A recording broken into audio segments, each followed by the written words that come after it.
Mi papá dijo que me había reservado un vuelo a casa para reencontrarme con la familia. Aterricé y me dieron una pañalera. Nos vamos a Europa, dijo mi hermano. Solo quédate con ellos. No dije nada. Simplemente hice lo que no esperaban. Ahora los niños están con su ex, y ya están volando de vuelta a Estados Unidos, presas del pánico.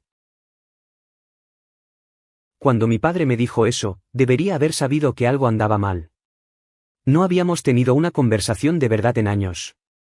No desde que me mudé al otro lado del país y me propuse mantener las cosas educadas y distantes. Asumí que alguien estaba enfermo o muriendo. En cambio, mi hermano me recogió en el aeropuerto y me entregó una bolsa de pañales incluso antes de que pudiera dejar la maleta. Vamos a Europa, dijo. Solo quédate con ellos. Sin discusión, sin aviso previo, sin preguntar, solo la suposición de que cuidaría de sus 3 hijos como una niñera suplente mientras él y su nueva novia bebían vino en la Toscana. No dije nada. No al principio. Solo lo observé cargar las maletas en la parte trasera de la minivan como si ya se hubiera ido. Los niños me miraron con ojos cansados. La más pequeña aún tenía un rastro de cereal seco en la mejilla. No los había visto en un par de años, pero recordaba sus nombres, Elle, Jonah y la pequeña Sophie. Su ex esposa, Kelly, solía llevarlos a las fiestas antes de que las cosas explotaran entre ellos. Ahora ella estaba completamente fuera de la imagen, o eso creía. Salieron esa misma noche. Mis padres se despidieron de ellos como orgullosos entrenadores, sin siquiera mirarme. Nadie explicó por qué los niños no podían ir, por qué me estaban obligando a esta situación, o cuánto tiempo estarían fuera. Calculé una semana, tal vez 2. Esa noche, me senté en la sala con los niños viendo una película mientras le enviaba mensajes de texto a un amigo sobre la loca emboscada en la que acababa de caer. Jonah se quedó dormido en mi hombro. Ese fue el momento en que me di cuenta. Esto no se trataba de reconectar. Se trataba de deshacerse de la responsabilidad. A la mañana siguiente, encontré una carpeta en el cajón de la cocina etiquetada como itinerario de viaje a Europa. Era detallado, 2 semanas en Italia, reservas de hotel, coches de alquiler, restaurantes ya reservados, fotos impresas. Habían estado planeando esto durante meses. También había un sobre arrugado metido en la parte de atrás, dirigido a mi hermano. Casi lo tiré, pero la curiosidad pudo más que yo. Dentro había una nota de su ex esposa, Kelly. No era reciente, tenía una fecha de unos 6 meses antes. Decía que extrañaba a los niños, que todavía vivía en la misma ciudad con su madre tratando de recuperarse, que sabía que se había equivocado al no luchar más en la corte, que no podía pagar un abogado y que no había visto a los niños en 4 meses porque mi hermano se negaba a dejarla visitarlos. Le suplicaba que al menos la dejara hablar con ellos. Me golpeó como un ladrillo en el pecho. Esperé hasta que estuvieran a mitad de su segundo día en Roma. Luego empaqué las cosas de los niños en silencio mientras jugaban con unos bloques en la alfombra. Los subí al coche de alquiler. No dejé una nota.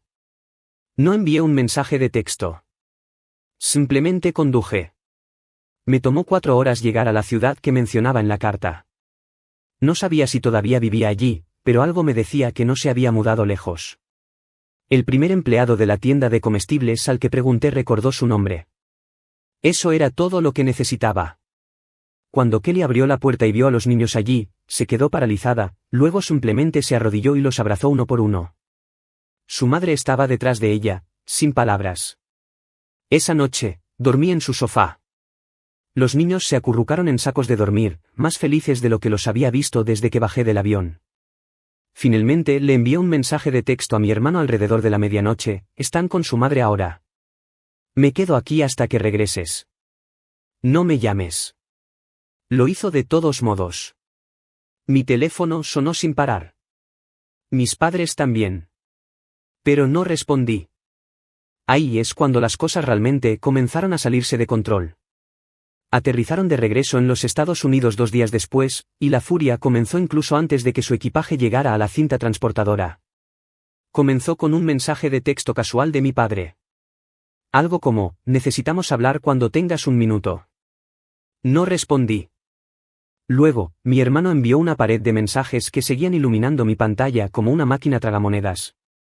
Leí el primero lleno de una falsa calma, diciendo que esto era un gran malentendido, diciendo que estaban confundidos, luego me salté el resto. Sabía lo que venía después. No tardó mucho.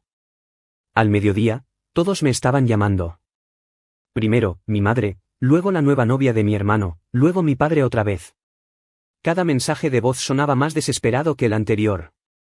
Querían saber dónde estaban los niños, si estaban bien, qué estaba pensando. No respondí hasta esa noche. Envié un mensaje de texto con una sola línea: están con Kelly. No vengan aquí. Las llamadas se detuvieron durante algunas horas después de eso. Asumí que se estaban reagrupando. A la mañana siguiente, mi hermano apareció en casa de Kelly. Lo vi entrar en el camino de entrada desde la ventana de la cocina. Le dije a Kelly que se quedara dentro y salí a encontrarme con él antes de que pudiera salir del coche. No dijo una palabra al principio, solo me miró fijamente, luego negó con la cabeza como si fuera un equipo defectuoso. Finalmente salió, cerró la puerta de golpe y se acercó al porche. Le dije que los niños no vendrían con él, que Kelly tenía tanto derecho a ellos como él. Empezó a gritar, diciendo que me estaba excediendo. Diciendo que había arruinado todo, que no entendía cómo era ella, que no tenía trabajo, que no tenía su vida organizada y que vivía con su madre. Me quedé allí mientras él lo exponía todo como un caso ante un jurado. Luego dije lo único que no esperaba: esa no es tu decisión. Su boca se abrió de verdad. Le dije que ya había llamado a un abogado y que si intentaba llevarse a los niños por la fuerza, solicitaríamos la custodia de emergencia, que tenía pruebas de su comportamiento, que Kelly lo había guardado todo. Amenazó con llamar a la policía. Le dije que adelante. No lo hizo. Simplemente regresó a su coche y se marchó, probablemente directamente a casa de nuestros padres. Esa noche, Kelly se sentó frente a mí en la mesa de la cocina, mirando la pequeña pila de documentos legales que había traído de la oficina de abogados. Me preguntó por qué estaba haciendo esto. No sabía cómo explicarlo completamente. No entonces. Pero la verdad era simple, porque nadie más lo había hecho nunca. Aprendí más sobre lo que sucedió entre ellos durante los siguientes días. Sobre cómo mi hermano le había quitado lentamente todo lo que tenía: su trabajo, su confianza, su acceso a los niños. Ni siquiera se molestó en ser sutil. Me mostró correos electrónicos que había enviado rogando simplemente hacer una videollamada con ellos en los días festivos. No recibía respuesta, o peor, respuestas que pretendían que ella lo estaba acosando. Les dijo a los niños que ella los había abandonado. Ellos lo creyeron hasta ahora. Jonah comenzó a hacer preguntas a la hora de acostarse. Sobre por qué su mamá lloraba cuando los abrazaba. Sobre por qué hacía panqueques todas las mañanas, incluso cuando estaba cansada. Sobre por qué seguía diciendo que lo sentía. Le dije que los extrañaba mucho, que los amaba. Me preguntó si yo también me quedaría. Sí, dije. No voy a ir a ninguna parte. 2 días después, mi padre llamó y dijo que necesitábamos una reunión familiar. Le dije que esa parte de mi vida había terminado, que los estaba dejando de apoyar económicamente y que no necesitaba su permiso. Los había estado ayudando durante años, en silencio, cubriendo los gastos cuando no podían, enviando dinero cuando lo necesitaban. Le dije que había terminado, que cada centavo iba a ir a los niños, a Kelly. Mi madre dejó un largo mensaje de voz después de eso, llorando, diciendo que había arruinado todo, que los había avergonzado, que había destruido la relación de mi hermano, que su nueva novia se había ido a casa temprano porque no podía lidiar con el drama. No respondí. Ahora tenía un nuevo plan, uno que nunca verían venir. En la tercera mañana en casa de Kelly, me desperté con el olor a tostadas quemadas y Sophie parada sobre mí en pijamas 2 tallas más pequeñas, sosteniendo un dibujo de lo que supuse que era ella, yo y un gato torcido. El título estaba mal escrito: Tío Peter. Ese único dibujo hizo que cada gramo de desfase horario valiera la pena. Kelly ya estaba despierta usando la misma sudadera con capucha que había usado desde que llegué. Preparó café para los dos y se disculpó por el desorden como si no hubiera pasado ya 2 noches durmiendo junto a un cubo de plástico de cintas VHS viejas. Luego me preguntó si recordaba a su viejo perro, Max. Lo recordaba. El peludo Golden Retriever que solía ladrar cada vez que alguien estornudaba. Ella dijo que murió el invierno pasado. No podía pagar un veterinario, así que lo envolvió en una manta y lo enterró en el jardín ella sola mientras los niños estaban con mi hermano. Me contó esto sin ningún rencor, como si fuera otro hecho en una larga lista de cosas que había tenido que hacer sola. Algo cambió en mí en ese momento. Saqué mi teléfono y cancelé mi vuelo de regreso. Nadie lo sabía y no me importaba. Llamé a mi trabajo más tarde esa mañana y les dije que necesitaba tiempo libre. Lo mantuve vago, solo dije que era una situación familiar, lo cual técnicamente no era una mentira. Mi jefe hizo una larga pausa y dijo, está bien, solo manténme informado. Ese fue el comienzo de todo. El punto de inflexión. Esa tarde, me senté con Kelly y le dije que me quedaría. No solo por unos días más. No hasta que las cosas se calmaran. Quería decir quedarme de verdad. Durante el tiempo que fuera necesario para arreglar este desastre. Me preguntó por qué haría eso. ¿Por qué renunciaría a mi tiempo, mi trabajo, mi vida por ella y los niños? Le dije la verdad, que ya no reconocía a mi propia familia, que había pasado años financiando en silencio sus malas decisiones, viéndolos tratar a la gente como basura, tratando de no involucrarme, que pensé que tal vez le debía a alguien mejor un poco de lo que había estado dando a personas que nunca lo merecieron en primer lugar. Hicimos una lista esa noche, cosas que los niños necesitaban, cosas que ella necesitaba. Tenía 3 páginas de largo. Ropa de invierno, cepillos de dientes, expedientes escolares, ayuda legal, reparaciones de automóviles y así sucesivamente. Ella la miró como una montaña que nunca podría escalar.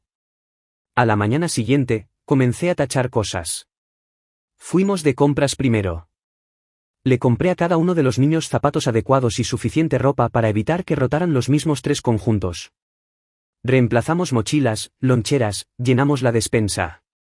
Los llevé al pediatra, transferí sus historiales médicos, incluso los registré con el dentista. Kelly simplemente me observaba como si estuviera construyendo un cohete en su patio delantero. Pero el verdadero punto de inflexión llegó cuando Jonah me hizo una pregunta en medio del pasillo de los cereales, ¿eres nuestro nuevo papá? Dejé de moverme.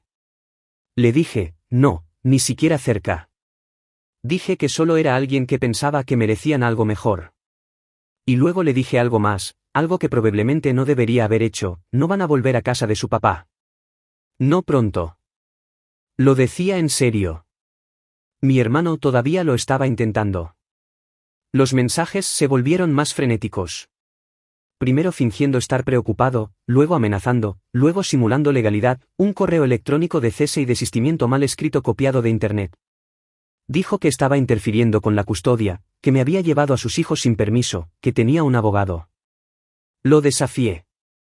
Yo tenía un abogado de verdad para entonces, uno bueno. Solicitamos una modificación temporal de la custodia. Kelly estaba aterrorizada. Pensó que los tribunales no le creerían, que mi hermano los encantaría como siempre lo hacía. Pero esta vez teníamos algo nuevo, mensajes con marca de tiempo, registros financieros, un largo y feo rastro. También me tenían a mí, alguien a quien el tribunal podía mirar y ver como neutral. No estaba en esto por venganza. No era su padre. Era su tío, y tenía ojos. Kelly lloró la noche que presentamos la documentación. No el tipo de llanto desesperado, el otro tipo. Alivio. Les contamos a los niños lentamente, pieza por pieza, que se quedarían en este pueblo por un tiempo, que volverían a la escuela aquí, que su madre iba a estar más presente ahora. Al principio, no lo creyeron, especialmente Jonah. Seguía preguntando cuándo iba a volver su papá. Luego, un día, de la nada, dijo que esperaba que no volviera. Esa noche, recibí una llamada de mi mamá. Dejé que fuera al correo de voz. Ella dijo que me había puesto en contra de la familia, que estaba tratando de destruir la vida de mi hermano, que él y su novia se habían separado, y que era mi culpa. Escuché el mensaje mientras estaba sentado en el porche viendo a Kelly doblar la ropa con una concentración como si fuera una cirugía cerebral. Sophie estaba jugando con sus nuevos crayones. Ella estaba leyendo un libro. Jonah había construido un fuerte con cada almohada que pudo encontrar. Borré el mensaje. Todavía no lo entendían. No se trataba de castigarlos. Se trataba de salvar lo que quedaba. Sabía que vendrían. Era solo cuestión de cuándo. 3 días después del mensaje de voz de mi mamá, mi hermano apareció de nuevo, esta vez con nuestros padres. No llamaron con anticipación, simplemente entraron en el camino de grava en un SUV alquilado como si estuvieran allí para reclamar una propiedad robada. Kelly los vio desde la ventana y se congeló. Le dije que se quedara dentro con los niños y salí antes de que pudieran llegar al porche. Se veían ridículos parados allí. Mi padre tratando de mantener la calma, mi madre ya con la cara roja, mi hermano usando gafas de aviador como si esto fuera algún tipo de juego de poder. Nadie habló primero. Eventualmente, mi papá preguntó si realmente iba a seguir adelante con esta tontería. Le dije que habíamos solicitado una modificación de la custodia, que Kelly tenía representación legal, que los niños estaban seguros en la escuela y les iba mejor que en meses. Mi mamá intervino, diciendo que no tenía derecho a interferir en un asunto familiar legal. Le recordé que yo era familia y que lo que habían hecho no era criar a los hijos.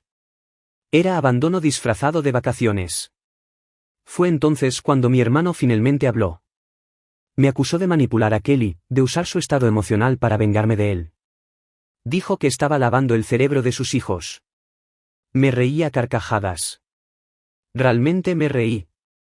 Le dije que había terminado de dejar que usara a la gente, que no le tenía miedo a él, a su temperamento o a sus amenazas vacías. Le dije que no tenía ni idea de lo cerca que estaba de perderlo todo. Fue entonces cuando cometió un error. Dijo, tú no decides quién es un padre apto. Dije, tienes razón, pero un juez sí. Se fueron sin decir una palabra más. Mi hermano trató de cerrar la puerta del SUV de golpe y falló el pestillo.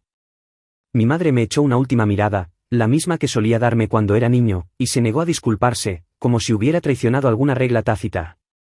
Pero no me importó. Simplemente los vi irse. Esa noche, me senté a la mesa con Kelly y su mamá mientras los niños jugaban en la sala de estar. Les dije que estaba listo para darlo todo, respaldo legal completo, apoyo financiero, todo. No iba a dejar que los niños volvieran a esa casa nunca más. Kelly me preguntó hasta dónde estaba dispuesto a llegar. Le dije que ya había pasado el punto de no retorno. Al día siguiente, nos reunimos de nuevo con el abogado. Trabajamos en la logística, la documentación, el testimonio, las fechas. Comenzamos a construir el tipo de caso que no podía ignorarse. Fotos, mensajes, videollamadas, expedientes escolares, registros de texto. El abogado dijo que llevaría tiempo, pero teníamos más que suficiente para al menos presionar por la custodia completa temporal. Mientras tanto, yo vivía allí a tiempo completo. Me levantaba temprano con los niños, los ayudaba a vestirse, preparaba el desayuno, los llevaba a la escuela. Kelly estaba haciendo todo lo posible, pero estaba agotada emocional, financiera y físicamente. Yo me hacía cargo del peso donde podía. El sistema no se mueve rápido, y necesitábamos sobrevivir en el interín. Una tarde, Jonah preguntó si iban a tener que volver a casa de su papá. Le dije que no si podía evitarlo. Y lo decía en serio. Ya no se trataba solo de protegerlos. Se trataba de construir algo estable. Algo que los tres nunca habían conocido realmente. No era su padre. Nunca traté de serlo. Pero era el único adulto en sus vidas que aparecía y seguía apareciendo. Y eso significaba algo. Mis padres seguían intentándolo. Más llamadas, más correos electrónicos. Dijeron que estaba arruinando a la familia, que estaba poniendo a los niños en contra de su padre, que estaba poniéndome del lado de una mujer que ni siquiera podía mantenerse a sí misma. No respondí. Reenvié todo a nuestro abogado. Y mientras tanto, ayudé a Kelly a solicitar trabajos desde casa. Firmé un contrato de arrendamiento para un coche usado. Arreglamos la habitación trasera para que tuviera un espacio adecuado para dormir. Nunca había vivido así antes. Sin planes, sin horarios, solo una batalla diaria para mantener algo bueno vivo. Y por extraño que parezca, me sentía más arraigado que en años. No solo estaba interpretando al buen tipo. Finalmente me estaba convirtiendo en la persona que debería haber sido todo el tiempo. 2 semanas después, justo cuando pensaba que habíamos encontrado algún tipo de ritmo, las cosas se rompieron. La escuela llamó. Jonah había sido apartado por una mujer que decía ser una amiga de la familia. Dijo que había venido a recogerlo temprano. El personal de la oficina no la dejó llevárselo, gracias a Dios, pero sacudió a todos. Cuando llegué, el director se veía serio. Dijo que la mujer no dio su nombre, pero coincidía con la descripción de la nueva novia de mi hermano, la que supuestamente lo dejó en Italia. Llamé a mi abogado en el acto. Kelly estaba temblando cuando se lo conté, no de miedo, sino de rabia. Seguía preguntando cómo sabían siquiera en qué escuela estaban los niños. Tenía la corazonada de que sabía la respuesta. Esa noche, revisé mi correo electrónico y encontré uno de mi papá. Era corto: los estás poniendo en contra de su padre. Crees que los estás salvando, pero solo estás empeorando las cosas. Eso significaba que estaban observando, investigando, tal vez incluso rastreándonos de alguna manera. Así que tomé una decisión esa noche, una grande. Le dije a Kelly que empacara maletas para los niños. Solo unas pocas cosas, lo esencial. Llamé a un amigo de la universidad que vivía en Vermont, alguien con quien no hablaba en años, pero que me debía mucho. Nos subimos al coche a la mañana siguiente y condujimos durante 6 horas sin decirle a nadie a dónde íbamos. Sin actualizaciones, sin llamadas. Nos quedamos allí durante 5 días. Mi amigo tenía una cabaña tranquila cerca del borde de un lago. Sin vecinos, sin internet, servicio de telefonía móvil irregular. Dejé mi teléfono apagado la mayor parte del tiempo. Los niños pensaron que eran vacaciones. Pescaron, construyeron castillos de arena con rocas y piñas, asaron malvaviscos. No hicieron preguntas. Kelly tampoco. Y durante esos 5 días, nadie gritó. Sin amenazas, sin abogados, sin drama, solo silencio y árboles y risas que no sonaban forzadas. Luego, en la sexta mañana, Kelly encontró un sobre de Manila en el buzón fuera de la cabaña. Sin remitente. Dentro había una copia de una petición de custodia presentada por mi hermano. Reclamaba abandono, manipulación e inestabilidad mental por parte de Kelly. Incluso había capturas de pantalla de mis redes sociales de hace años, fotos mías bebiendo en fiestas, viejas publicaciones sarcásticas sobre odiar a los niños, una imagen borrosa mía sosteniendo el bebé de otra persona con la leyenda: por favor, llévenselo de vuelta. Se estaban esforzando mucho, pero el mensaje era claro. No iban a parar. Conduje de vuelta a la ciudad ese día, directamente al juzgado. Solicité una orden de restricción en nombre de los niños, citando el intento de recogida escolar. Nuestro abogado dijo que no duraría para siempre, pero nos daría tiempo. Kelly se derrumbó esa noche. Dijo que tenía miedo, no de mi hermano, sino de perder lo que tenía ahora. Dijo que no podía volver a ser como antes, que prefería desaparecer de nuevo antes que verlo destrozar a sus hijos pieza por pieza. Fue entonces cuando hice lo único que no le había contado todavía. Abrí el cajón del pequeño escritorio en la habitación de invitados, saqué un cheque que había escrito unos días antes y se lo entregué. $15,000. Ella lo miró fijamente como si fuera radiactivo. Le dije que era suyo para comenzar de nuevo, para un nuevo apartamento, para la guardería, para las compras, para lo que necesitara para construir una vida sin miedo. Trató de devolverlo. Me negué. Al día siguiente, cambié mi número. Corté los pagos automáticos de mi banco a mis padres. Cada uno de ellos. La ayuda hipotecaria que había estado enviando, los $200 que mi madre recibía cada mes para vitaminas, la cuenta de Netflix desapareció. Esa misma noche, mi hermano dejó un mensaje de voz: te vas a arrepentir de esto, Peter. No sabes con quién te estás metiendo. Se equivocaba. Sabía exactamente con quién me estaba metiendo, y había terminado de darles el beneficio de la duda. En la mañana de la audiencia, Kelly estaba tan tensa que no podía comer. Los niños se quedaron con su mamá mientras nos sentábamos en esa aburrida sala del tribunal del condado. Luces fluorescentes zumbando. Todo en silencio excepto el sonido de las hojas y el tic-tac de un viejo reloj que se sentía deliberadamente lento. Mi hermano no se presentó. Envió a un abogado en su lugar. Un tipo que parecía medio dormido y venía con una sola carpeta. Mientras tanto, nuestro lado tenía 2 carpetas, una línea de tiempo, una declaración jurada del personal de la escuela, textos impresos, incluso copias de transferencias financieras que mostraban que a Kelly se le había cortado deliberadamente el apoyo para mantenerse a sí misma o ver a los niños. La jueza, una mujer de aspecto agudo con una voz tranquila, revisó los archivos cuidadosamente. No hizo muchas preguntas. Cuando Kelly habló, no lloró. Ella dijo la verdad. Dijo que había cometido errores, que había estado abrumada y poco preparada, pero que nunca había dejado de amar a sus hijos. Dijo que se había dejado sacar de sus vidas porque no creía tener otra opción. Pero estaba lista para pelear ahora, no por enojo, sino por su seguridad. Luego, la jueza se dirigió al abogado de mi hermano y le preguntó claramente, ¿hay alguna razón por la que su cliente no esté presente en esta audiencia? El abogado balbuceó, dijo que estaba fuera del estado por negocios. La jueza escribió algo. Cuando llegó el fallo, fue corto, custodia temporal completa para Kelly. Colocación inmediata con ella. Visitas supervisadas solo y solo después de la revisión. Se agregó una orden de restricción para mantener tanto a mi hermano como a su novia alejados de la escuela. Kelly se quedó mirando el suelo durante un tiempo. Luego simplemente susurró, lo logramos. Y por primera vez en semanas, parecía ella misma. Esa tarde, llevé a los niños a casa desde la escuela y les conté las noticias. La cara de Jonah se iluminó, pero ella no dijo mucho. Simplemente caminó hacia su mamá y la abrazó sin decir una palabra. Sophie empezó a llorar. No porque estuviera molesta, solo alivio. Esa noche, Kelly comenzó a hacer una lista. Quería encontrar un pequeño apartamento cerca, uno con un poco más de espacio, tal vez un pequeño patio trasero. Quería que los niños tuvieran una mejor rutina, tal vez comenzar a trabajar por las noches cuando su mamá pudiera ayudar. Estaba pensando en la guardería, los programas comunitarios, la capacitación laboral. Estaba haciendo planes.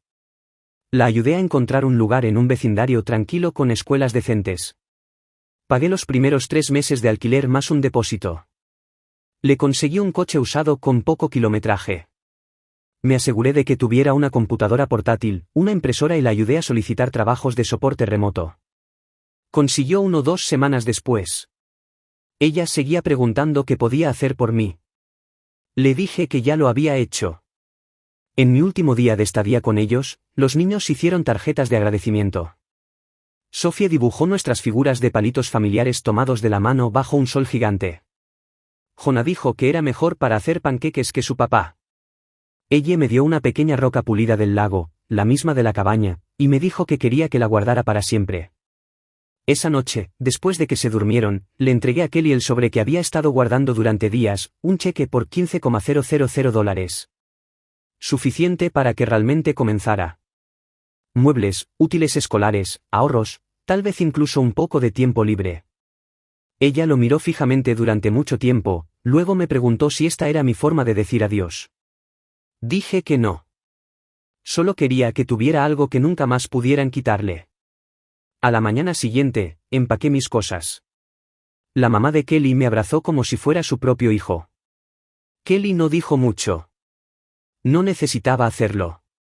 Cuando cerré la puerta del coche, Jonah salió corriendo descalzo para entregarme una nota. Solo decía, por favor, vuelve pronto.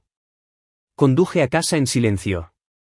Mi apartamento se sentía como si perteneciera a otra persona. Encendí mi teléfono. 64 llamadas perdidas, correos electrónicos, mensajes de voz.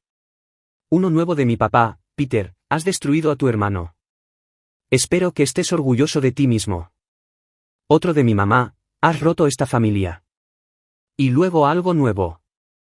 Un correo electrónico de una prima con la que apenas hablaba diciendo que había oído lo que hice, que había visto a Kelly una vez hace años en un estacionamiento llorando por teléfono, que deseaba que alguien hubiera intervenido en ese entonces. Y que estaba contenta de que alguien finalmente lo hubiera hecho. Terminó el mensaje así, están enojados porque terminaste el ciclo. Eso es lo que hace el cambio real. No respondí a mis padres. No respondí a mi hermano. Los bloqueé. Le envié a mi abogado los últimos mensajes. Luego me senté y abrí un cuaderno. Anoté cada detalle, no para uso legal, sino porque no quería olvidar hasta dónde había llegado, cuánto se había roto y cómo de alguna manera todavía salió algo bueno de ello. 3 semanas después, visité a los niños. Kelly había comenzado un trabajo de medio tiempo. El apartamento tenía fotos enmarcadas en la pared, camas adecuadas, incluso un pequeño rincón de arte para Sophie. Jonah había entrado en el equipo de fútbol. Ella se había unido a un club de lectura. Kelly estaba sonriendo de nuevo. No forzada, no nerviosa, solo normal. Ella me dijo que finalmente estaban durmiendo toda la noche. Esa fue la primera vez que me permití llorar desde que todo esto comenzó. No soy su padre. Nunca pretendí serlo, pero les di algo que nadie más había hecho, una oportunidad. Y no me importa si mis padres nunca más me vuelven a hablar o si mi hermano piensa que lo traicioné. No arruiné a nuestra familia. Finalmente salvé parte de ella.